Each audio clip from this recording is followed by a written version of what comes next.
Esta é uma produção da iniciativa Mais Gestão Menos Risco.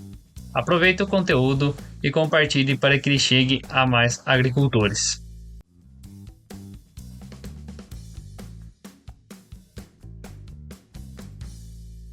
Bom, então vamos lá ao que nos interessa. Vamos falar agora das tendências daqui para frente. Antes de nós conversarmos sobre precipitação, sobre temperaturas, tendências daqui para frente, é bom esclarecer, eu vou falar um pouco mais para frente, nós vamos falar sobre os fenômenos climáticos El Niño e Laninha. É claro que não é só El Niño, não é só a Laninha que afetam o nosso clima. Nós temos outros fatores, como oscilação na Antártica, PDO e vários outros fatores. Mas o El Niño e o Laninha, vamos dizer assim, são um dos principais fenômenos pelo fato dele ocorrer lá no Oceano Pacífico.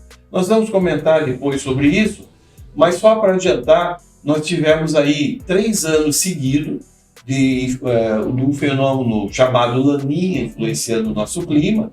E nessas últimas 3 safras, nós percebemos que nós tivemos alguns problemas aqui no Centro-Sul, não só no Brasil, mas também na América do Sul. O Rio Grande do Sul com problemas, ou no passado tivemos problemas aí com a safrinha no Paraná também. O Paraguai, o ano passado, teve uma quebra histórica na sua safra. Este ano a Argentina sofreu bastante, o Rio Grande do Sul sofreu bastante. Tudo isso foi influência do Laninha. Por outro lado, nós tivemos aí um clima extremamente favorável na região centro-norte do Brasil. Então, as lavouras no Mato Grosso, lavouras ali no Mato Piba, elas foram bastante beneficiadas por esse fenômeno. Enquanto no sul nós tivemos problema, na região centro-norte do Brasil o clima foi bastante favorável às lavouras. Nós estamos passando por uma transição, que eu vou mostrar ali, e vamos chegar, estamos entrando agora numa fase que nós chamamos positiva no Pacífico, de águas mais quentes do Pacífico, significa o retorno desse fenômeno climático El Niño e que realmente nós vamos ter aí uma mudança significativa no clima, né, dos últimos 3 anos em relação a esse que nós vamos passar. Então essas tendências de precipitação aqui, elas estão baseadas muito nesses fenômenos climáticos El Niño e Laninha, tá certo? Então vamos começar aqui. Essa daqui é uma carta de anomalia de precipitação, aonde que eu posso ter mais chuva, menos chuva, no período agora entre meados de maio até meados de mês de junho, tá certo? Essas áreas em azul aqui, as precipitações elas ficam acima da média e as áreas em marrom, as precipitações abaixo da média. Então agora neste próximo mês, nesses próximos 30 dias, chove muito na Argentina, Paraguai, chove bem no Rio Grande do Sul. Em compensação, as áreas aqui Santa Catarina, Paraná em direção à região sudeste, aqui na região centro-oeste, como eu falei, já se instala aquela massa de ar seca, que é normal nessa época do ano, e as precipitações praticamente ocorrem de uma forma bastante esporádica e muito isolada, não é? Agora, aqui em São Paulo, Paraná, Santa Catarina, nós vamos ter os próximos 30 dias ainda com chuvas abaixo da média.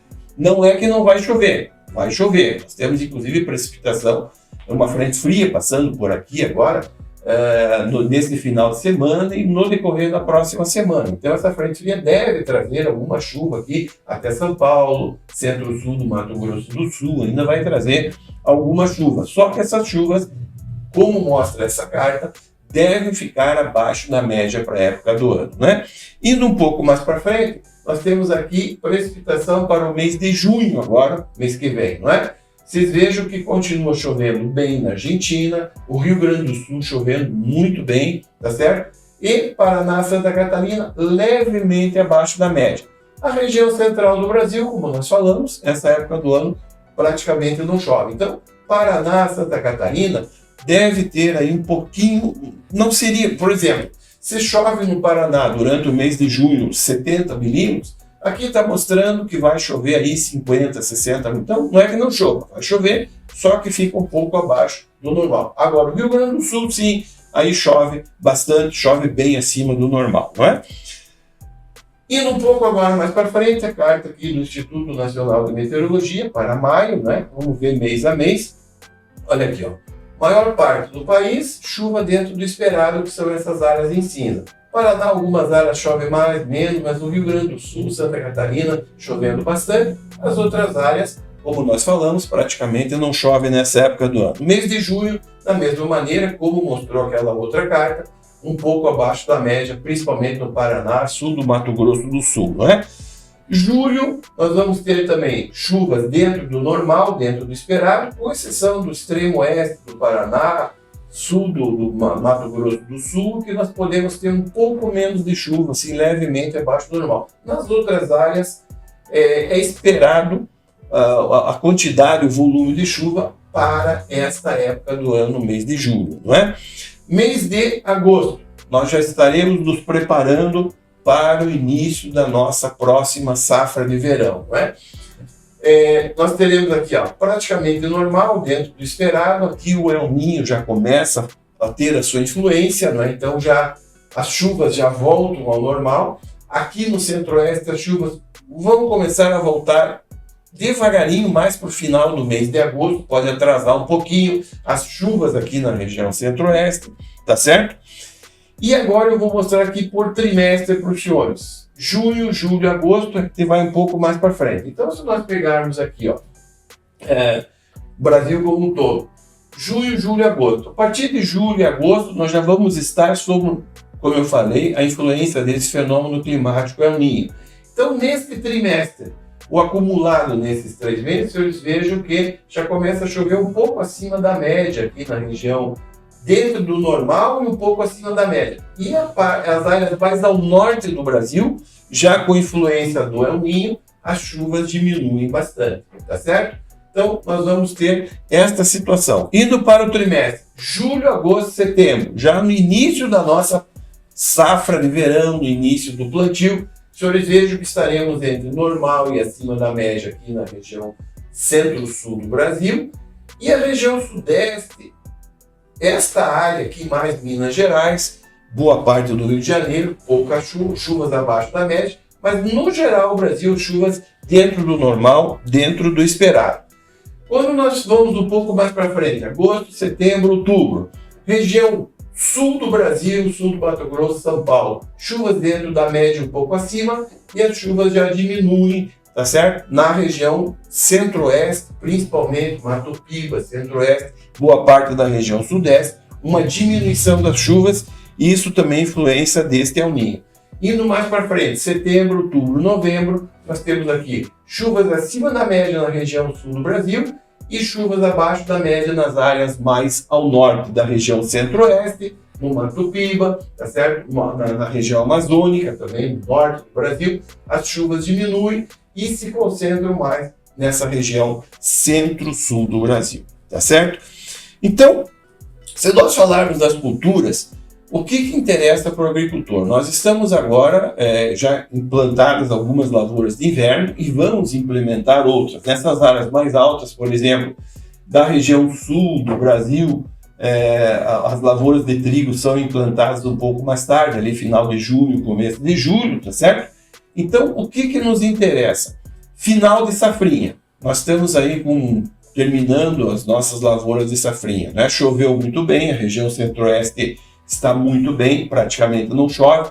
No Paraná, São Paulo, Mato Grosso do Sul, como eu falei, nós vamos ter uma ou outra chuva, tá certo? Que deve beneficiar. Então, o clima vai continuar sendo bastante favorável ao desenvolvimento das nossas lavouras de milho e safrinha.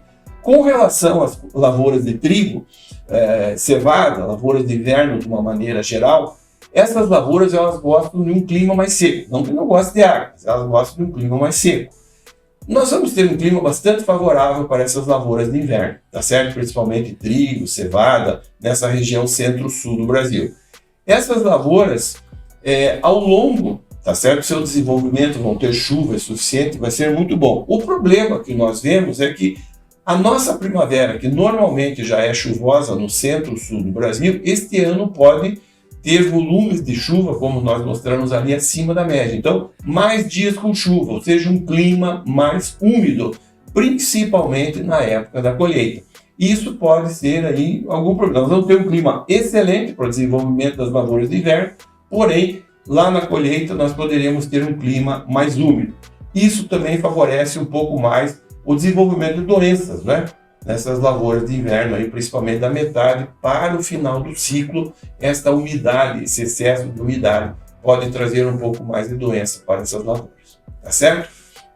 Com relação ao início da nossa próxima safra, a partir ali de setembro, como os senhores podem ver, nós vamos ter na região centro-sul do Brasil, aí seria sul de Minas, São Paulo, Mato Grosso do Sul, região sul do Brasil como um todo, chuvas abundantes, chuvas bem distribuídas. Então nós vamos ter aí umidade suficiente no solo, tá certo? Nós podemos ter até um excesso de chuva, pode atrapalhar um pouco o plantio, mas antes que a gente tenha, nós temos mais chuva do que menos chuva, né? Então, nós vamos ter uma umidade suficiente no solo, ou seja, a nossa largada da safra de verão vai ser um clima bastante favorável no centro-sul do Brasil. Por outro lado, as áreas mais ao norte, como o norte do Mato Grosso, Tocantins, oeste da Bahia, Piauí, aquelas áreas ali, não é que não chova, mas as chuvas vão ser bastante irregulares e um pouco abaixo da média. E durante o desenvolvimento das lavouras dessas áreas mais ao norte, nós podemos ter alguns veranicos mais compridos, tá certo? Períodos aí de 15, 20 ou até mais dias praticamente sem chuva. Na região centro-sul do Brasil, o clima vai ser bastante favorável, pode ter muita chuva, tá? Então, vários dias com chuva, um clima mais úmido, tá certo? Muito bom para o desenvolvimento das nossas lavouras, mas também pode ter, o que é bom para a lavoura, também um pouco bom também para as doenças que podem ocorrer, como ferrugem, etc, etc, tá certo? Então, seria mais ou menos isso que nós temos aqui com relação às precipitações. Agora vamos falar um pouco de temperatura, que é outra grande preocupação do agricultor. O que nos interessa principalmente com relação às temperaturas? Na verdade, são o frio muito precoce ou o frio mais tardio, principalmente nessas áreas do centro-sul do Brasil. Tá certo? Quando eu falo centro-sul, Mato Grosso do Sul, sul de Minas, São Paulo, essas regiões mais altas aqui, não é? A chance de uma geada agora precoce para o milho safrinha, pelo menos até o início de junho, nessas áreas mais suscetíveis, como o oeste do Paraná, sul de São Paulo e também o sul do Mato Grosso do Sul, é bastante remota. Como eu falei, nós vamos ter aí uma frente fria passando por aqui nesse final de mês, vamos ter uma massa de ar fria chegando, mas não deve trazer geada que possa causar danos às nossas lavouras, principalmente o milho safrinha agora, não é?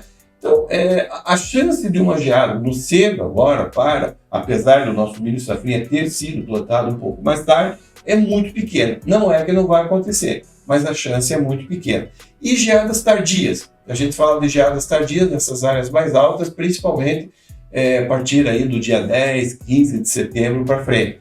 Também é muito remoto, tá? Não dá para saber o tamanho dessa massa de ar, se vem ou se não vem, mas em anos de El Niño, tá certo? As temperaturas são mais amenas, são mais ou menos estáveis e a gente não tem essas variações tão bruscas de temperatura como a gente vê em anos neutros e anos de laninha, não é? Então a chance de nós termos uma geada tardia também em setembro é muito pequena nessas áreas aqui de trigo, principalmente, né, de áreas de lavoura de inverno, trigo, cevada, aqui no centro-sul do Brasil, ou mesmo geada que possa pegar algumas lavouras de café, norte de São Paulo, sul de Minas e aquelas regiões ali, tá certo? Mas vamos dar uma olhada aqui nos mapas. Esse daqui é uma previsão de anomalia de temperatura para maio. Vocês vejam que agora maio é um pouco mais quente aqui no oeste da região sul, normal um pouco mais quente na região norte e nordeste do Brasil, tá certo? Mês de junho agora as temperaturas voltam ao normal aqui no centro-sul do Brasil, praticamente normal, um pouquinho acima na região centro-oeste, mas boa parte do Brasil dentro do que é esperado para a época do ano. Mês de julho esquenta bastante nessa região, porque aqui nós já vamos começar a influência do El Niño, diminui a chuva nessas áreas mais ao norte, e aqui com as chuvas se concentrando mais no centro-sul do Brasil e no leste do Brasil, a tendência das temperaturas de ficarem entre a média e um pouquinho abaixo da média, não é? Mês de agosto, olha aqui, ó, temperaturas mais quentes na região sudeste, centro-oeste, praticamente um pouquinho abaixo da média, menos de 1 grau na média aqui, não é porque vai dar 1 grau, mas média da temperatura um pouco mais baixa, tá certo? Para o mês de agosto, né, que poderia ter uma geada tardia, praticamente normal, um pouquinho acima para o mês de setembro, um pouco mais frio aqui no oeste da região centro-oeste, tá certo? No leste da região sudeste. As outras áreas entre normal, um pouquinho acima. Mês de outubro também praticamente normal, um pouquinho acima da média. Essa região da Argentina, Paraguai, oeste aqui da região centro-oeste, que pode ter um pouquinho mais de frio, não é? Então, com relação às temperaturas, é isso que nós falamos. A chance de uma geada tardia, setembro, nas áreas mais altas aqui do sul, é muito remota, tá certo? Pelo fato de nós estarmos sob a influência desse fenômeno climático. É o Ninho, não é? Esta é a iniciativa Mais Gestão Menos Risco. Aproveite para conhecer os demais materiais no nosso Instagram, @Mais Gestão Menos Risco. Tudo junto e sem acento. Não esqueça de compartilhar e se inscrever nos nossos canais.